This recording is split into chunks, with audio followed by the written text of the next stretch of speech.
Good morning, church. Hopefully you're having an awesome morning and very, very happy Mother's Day to all of you.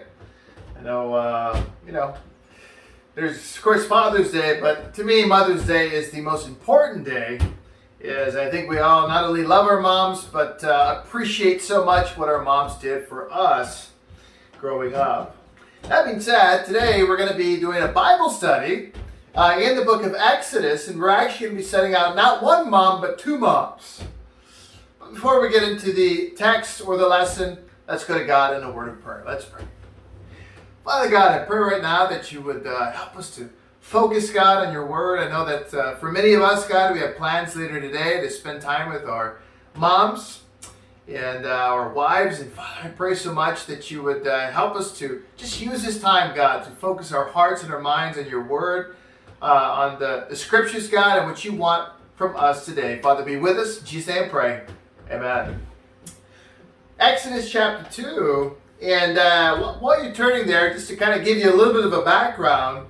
So Genesis ends with a figure named Joseph. Joseph, of course, worked for the Egyptians and saved Israel during the time of a famine. Well, many years goes by, and the Bible details that Pharaoh, who's the king of the Egyptians, the one that Joseph worked for, had died long ago. But the current one, when the book of Exodus takes place, Bible says that he did not even know who Joseph was, and he cared nothing about him.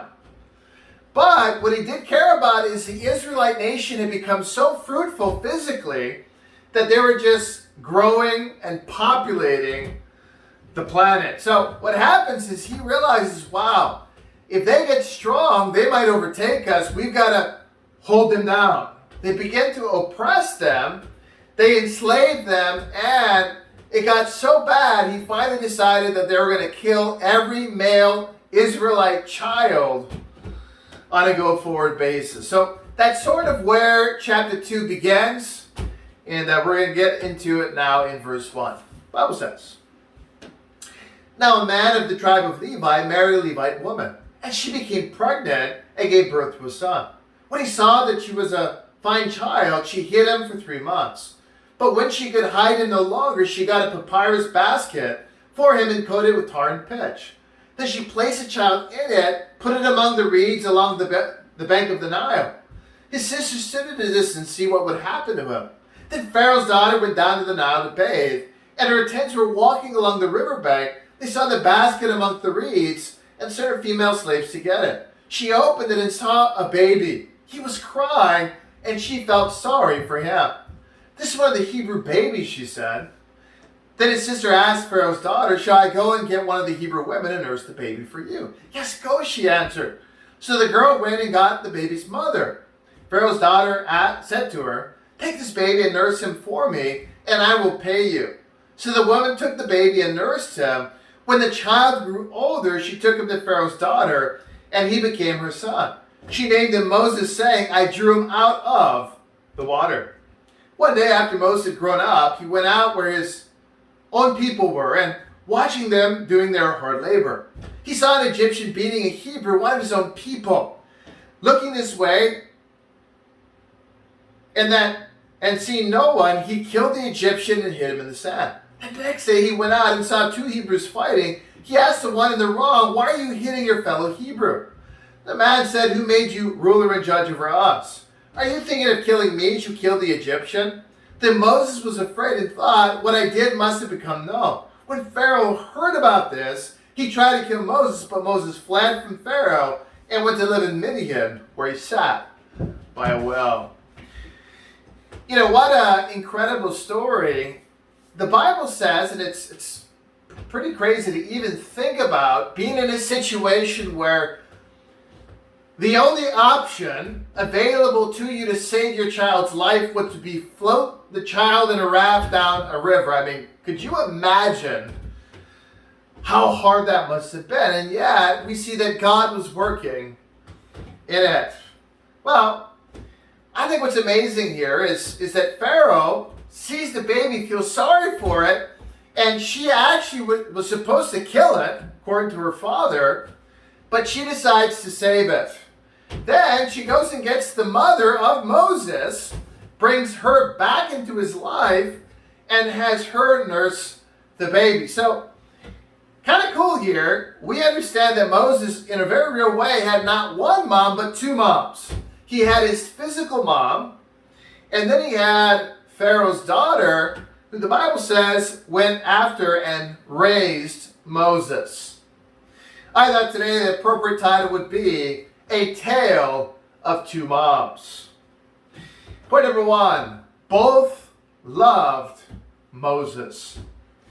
I think in this story so clearly we can see that not only Moses' real mom, but Pharaoh's daughter, they both loved Moses. And we know that because they both not only saved his life, but they went through great lengths to do so. And Moses' mom, in faith, puts him down a river after hiding him for 3 months. So she risks her life.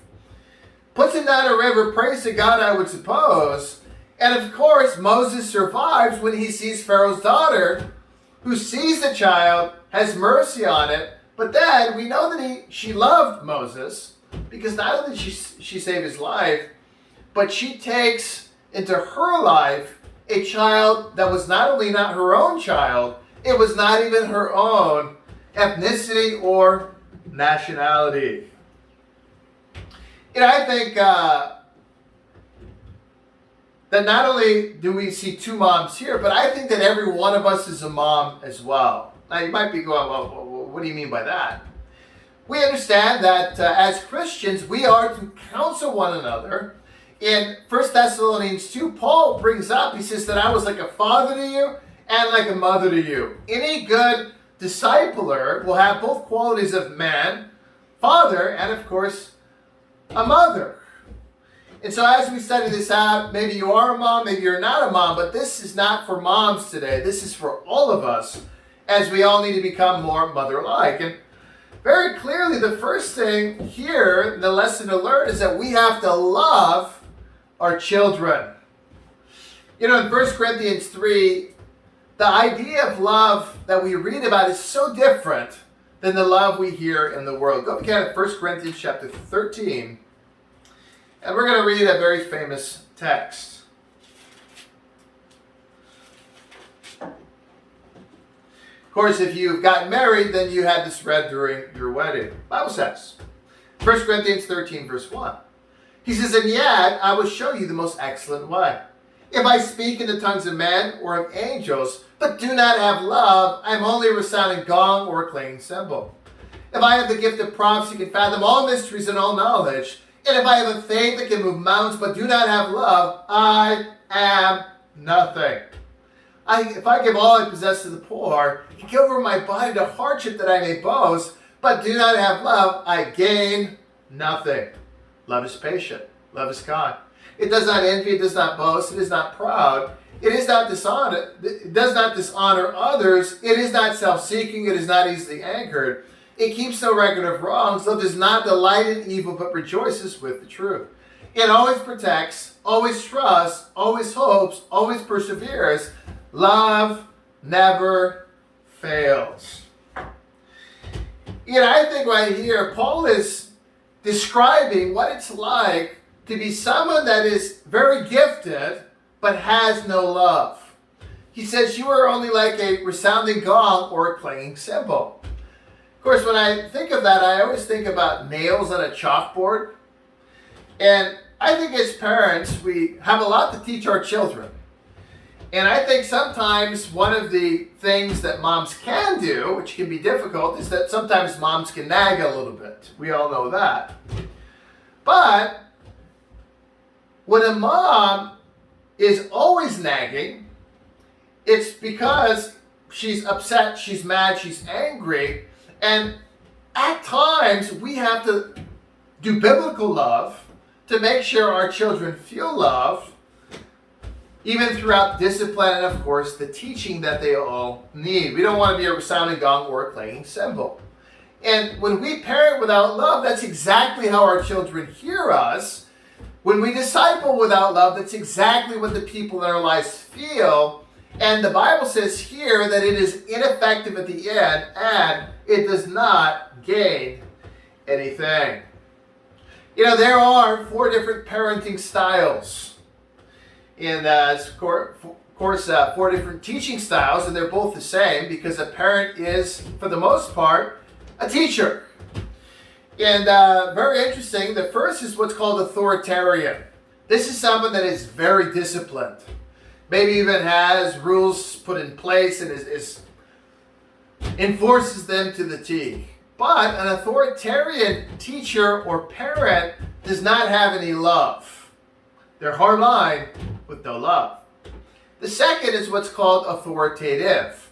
This is someone that does have strong boundaries, puts rules into place, but has a good balance of rules and warmth. And so they combine love to rules, and believe it or not, that is the most effective parenting style that you can have. The second, or I should say the third, is a permissive parent. This is a parent that loves the children. The children know that the parent loves them, but is more like a friend and doesn't have any rules that the child must follow.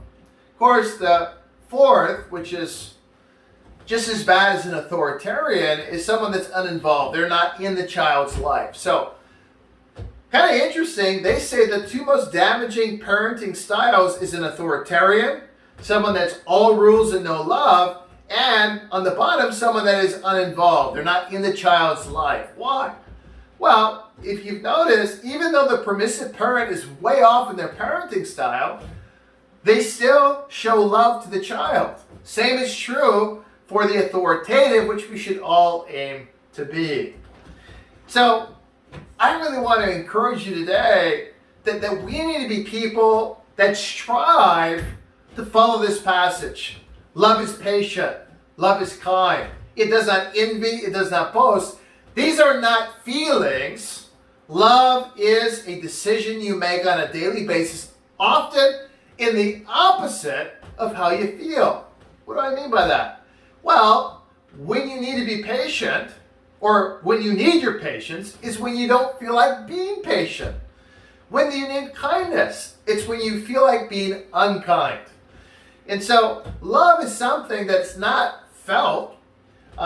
We feel love as well, but the love the Bible talks about is not only felt, it often goes against feeling to do what's right and to make decisions of love. I think growing up for myself, I'm a very blessed man. I've always said the best mom in the world, and I hope that you feel the same way about your mom. And it's kind of funny, growing up with my mom, some people kind of are blown away when I say it, but then of course they meet my mom and they go, okay, that makes sense. But growing up, I don't think I've ever heard my mom curse, ever. And she was always the sweetest mom. When she got really angry, she would just sort of cry, like, I'm going to go to my room now. And, she'd say it in such a way we'd all feel so bad. But my mom was just such a loving, loving mom. I can honestly say that I probably was one of the hardest children in my family to parent for a variety of reasons. Certainly my levels of sin and wildness were by far, or I should say, by far exceeded that of my other siblings. And I remember times where I would come home before I was a Christian, where I was very drunk, times that I disappointed my mom in a very great way, but I never doubted that my mom loved me. There's never a time where I came into my house, my mom's house, where I didn't feel a warmth and a love. Even when I was doing terrible, emotionally down, whatever it may be, my mom was always there for me. There were times when I would go through a hard time, she would cry with me. My mom is a great example of love. And I read a quote that I think about when I think about my mom. It says, a mother is your first friend, your best friend, your friend forever. And I hope that you can say that about your mom, and I hope one day your children can say that about you. Both of these women clearly loved Moses very much. Go up again to Acts chapter 7. There are a couple different places in the text where we read about the story of Moses. In Acts 7, a guy named Stephen is preaching, and he's telling not only what's written in Exodus, but oral history that was carried along as well. So there's a couple added details that I think are pretty powerful. Let's pick it up here in verse 20. The Bible says, "At that time Moses was born, and he was no ordinary child. For 3 months he cared for by his own family. When he was placed outside, Pharaoh's daughter took him and brought him up as her own son. Moses was educated in all the wisdom of the Egyptians and was powerful in speech and in action. When Moses was 40 years old, he decided to visit his own people, the Israelites. He saw one of them be mistreated by an Egyptian, so he went to his defense and avenged him by killing the Egyptian. Moses thought that his own people would realize that God was using him to rescue them, but they did not. The next day Moses came upon 2 Israelites who were fighting. He tried to reconcile them by saying, 'Men, you are brothers. Why do you want to hurt each other?' But the man who was mistreating the other pushed Moses aside and said, 'Who made you ruler and judge over us? Are you thinking of killing me as you killed the Egyptian yesterday?' When Moses heard this, he fled to Midian." I think this passage is so cool because it kind of debunks something Moses says in Exodus 3. You can study that on your own. But when God called Moses to lead his people out of Egypt, one of the excuses Moses made was that he was not an eloquent speaker. And of course, when you don't want to do something, if you're anything like me, then you try to figure out some sort of excuse. However, the Bible says here that Moses was no ordinary child. Why? Pharaoh's daughter brought him in and she educated him in all the wisdom of the Egyptians, and he was powerful in speech and in action. What's the second point? Both mothers taught him. What I think is amazing here is Pharaoh's daughter taught Moses how to succeed in life. And one of the great realities of parenting is one day your child's going to go out on their own. Same is true for discipling. One day the person you're discipling will no longer be with you. And the goal is to help them to succeed in life. And so very often it's far beyond just learning the scriptures. You've got to help people with just basic life skills. Very often someone will come and they don't know how to do a resume. There's a lot of things that you'll realize in discipling that throughout a person's life they miss from a parenting standpoint that you've got to help them out with. Maybe they don't know how to dress properly. Maybe they don't have a strong work ethic. Whatever it may be, we need to teach each other, and parents have to teach their children. It's pretty awesome. I super appreciate Janine, and of course Janine has become a great mother to the children, our 3 children. And it's kind of funny when she came, I'm a guy and I'm pretty prideful, and I would say I'm a fairly domesticated guy. Of course, a lot of that's thanks to my mom as well. I mean, my mom taught me how to cook, taught me how to clean, and don't tell anybody, but she also taught me how to crochet. I only did 1 doily, and I'm retired, so don't tease me, please. But there's a couple things that Janine came and immediately told me I could do better. Probably the biggest one is she came and she said, who does the laundry? And I said, I do the laundry. And she goes, oh, okay. And she went down and then she started smelling the clean clothes and she goes, oh, what kind of fabric soap do you use? And anyway, long story short, the clothes didn't smell the greatest when I got done washing them. Bree's hair, I would comb it, but I couldn't do braids and all that kind of stuff. She helped me to realize that my other 2 boys, not so much Brett, but Connor smelled a little bit. They needed deodorant. And beyond that, she really has helped us to be more disciplined, scheduled, and the children every day have a list of chores they've got to do. And all of that is super necessary because we want people to succeed in life. It's just part of parenting. Well, if that's what Pharaoh's daughter taught Moses, what did Moses' mother teach Moses? Well, the Bible doesn't explicitly say, but I think if you just think about it, from what we read here, I think it's actually pretty clear. Remember, Moses' influence came from his mom, his real mom, and then almost entirely Egyptian. But what's clear here is that he goes out after he sees one of his own people being mistreated and he kills the Egyptian. And then he said that he thought that they would think or they would know that God was the one that was using him to help them. Of course, I don't think that's how you're supposed to help them. But either way, that's what Moses thought he was doing. So what's so clear to me is throughout all of his time with the Egyptians, Moses had never lost his heart for God, Jehovah God, which is not the Egyptian God, and for God's people, which were his own. If he never lost that heart, the question is, where did he get it to begin with? I think it was from his mother. You know, I hope to God that one day all three of my children will be baptized. And of course, super encouraged. Brett made 4 years as a disciple yesterday, or 2 days ago. I'm so proud of him to have fought through all that he fought through to stay faithful. I look forward to the day where Connor gets baptized and Bree gets baptized. And that day is going to be amazing, but I really pray that not only do they get baptized, I pray that they make it to the end of their lives. You know, it can be challenging at times. I know trying to help the children to be successful has its own challenges, but really trying to remember, okay, not only is my job to help this person be successful in the world, I need to instill a heart into my child to love God and to love God's people, to love the church.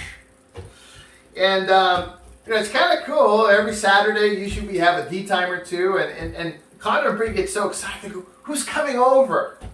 We have Bible talks on Tuesdays, and it's so great to have the Graces come with their children and our children. The Lomaxes come with their children. But all of these things, I believe, is helping the children have a heart for God's people, the church. That being said, it is on us as parents to really instill the heart into our children to have a love for God. How do you do that? Well, I don't think Moses' mom probably went through any sort of intricate training program. I think what this shows most likely is Moses' mother loved God herself. And she loved God's people. And when your parent loves something, it's amazing that children seem to love it as well. Children are so attracted to love, particularly that of which a child or a parent loves. When a father loves a sport, chances are the children love the sport. I mean, you can kind of go on and on. Well, what the mom loves, the children love. And children are so attracted to love. You know, it's kind of funny in my household, when I give Janine a big hug and a kiss, Connor and Bree come running to try and jump in and hug as well. Why? Children are so attracted to love. And when you love God, and they see your love for God, your passion for God, the chances are they're going to want you to teach them about God as well. More than that, you know, it's kind of cool. My wife went and printed scriptures, and she put them in around the house in frames. We have organized dinner times where each one of us gets the chance to pray every night. And these are little things, but I think that they're so big. Later on, your children will remember the heart you had for God and the time that they spent, that you taught them to love God and to love God's people. You know, I think right here we understand that both of these are super valuable things that without Moses could not have been who Moses became. However, one mom had a deeper impact than the other. Go to Hebrews chapter 11.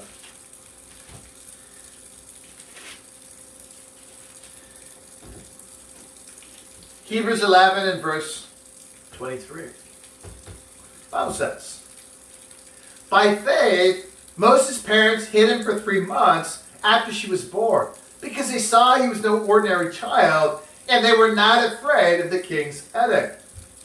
By faith, Moses, when he had been grown up, refused to be known as the son of Pharaoh's daughter. He chose to be mistreated among the people of God, rather than to enjoy the fleeting pleasures of sin. He regarded disgrace for the sake of Christ of greater value than the treasures of Egypt, because he was looking ahead to his reward. You know, once again, I think it's pretty incredible. Clearly, Pharaoh's daughter and Moses' real mom loved Moses. Both of them were instrumental in creating what became the man who led the Israelite nation out of Egypt. I mean, pretty amazing. He had to learn how to rule. He had to learn how to speak. And he learned that from Pharaoh's daughter. He needed to be educated. He learned that as well. But we understand as well that he had to have the heart for God and God's people, or none of that would have ever happened. What's amazing, though, is the Bible says is that when he got older, he actually rejected Pharaoh's daughter and chose rather to be an Israelite along with his real mother. And the Bible says he had all the treasures offered through the Egyptians, but he chose rather to be mistreated alongside God's people. Why? Because there was a reward that was waiting that was far more valuable. You know, the Bible says, train a child up in the way he should go. And when he is old, he will not depart from it. You know, what we put into children when they're young, when they get older, chances are they're going to have a time of rebellion. And, you know, it's kind of a sad truth, but in order for kids to come out of the darkness into the light, get right with God, they have to go into the darkness to begin with. And most children go through a period where they come of age where they could get right with God, but they choose rather to go into the darkness, to go against what they were taught throughout their life. But the Bible's saying here, and it's assuring us that if we teach our children when they are young, as they grow older, they will eventually come back and get right with God. That being said, we have to understand of these two moms why one was rejected and the other was not. Did they both offer value to Moses? Absolutely. One totally taught him how to live in this world, and the other taught him how to get from this world into the next. Would Moses have been successful without his mother, his real mom? Oh, I think he'd be successful. With only Pharaoh's daughter alone, Moses would have been a man of great success. Problem is, though, that he would have spent his entire life being successful in matters that at the end of time simply do not matter. And I think that's the reality here in this scripture. And we all know that. We know that God has given us many talents. God has given us many abilities. And we know that our parents, for the most part, even if non-Christian, taught us a lot of valuable stuff. Your moms taught you so many valuable things. And yet, if we do not have the heart for God and the heart for God's people, all of our success will be for us and not for our God. You know, I don't know about you guys, but I want to have a deep impact on my children. I am horrified at times when I think about all the ways that I failed my children. And I think every parent feels that way. And yet I'm a guy who has made many mistakes in life. I think mine are fairly well documented. And being that I've been a public figure for a time within our churches, very public. And so I know that in a lot of ways I've hurt my children. That being said, I hope that my children will understand that, yeah, Daddy had mistakes. Mom made mistakes. Daddy is not perfect. Mom is not perfect.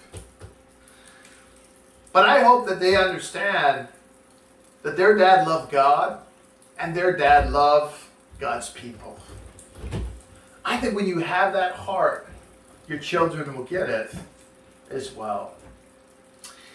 I think in this way, our role as mothers, and once again, if you're a teenager, you're still a mom. What does that mean? That means that when you disciple people that are in your life, there is a motherly aspect to what you're doing. I think number one, we all need to get a conviction today that if anything we're doing in our teaching, in our discipling is lacking love, it will not matter and it will not make an impact on the person. If we're parents, we've got to get a conviction about that. You've got to work on being a more loving dad, a more loving mom. Without love, your children will grow to resent you and will not learn the lessons you so badly want them to get. I think secondly is we've got to be people who teach our children. We need to teach people that God has put into our life. We need to teach people how to succeed in life. Hey, pull up your pants, wear a belt, wash your clothes, put on deodorant, cut your hair, be disciplined. All these things are super important. To not teach people this is an utter mistake. Secondly, we have to teach them, in addition to that, and more importantly than that, the conviction to love God with all your heart, all your soul, and all your mind. And secondly, to love God's people as well. You know, I wanted to kind of end today with a quote. I thought it was pretty cool. The quote goes, "Youth fades." And of course, we all know that to be true. "Love droops. The leaves of friendship fall. A mother's secret hope outlives them all." Guys, happy Mother's Day. I hope you have an awesome time with your mothers. Have a great day.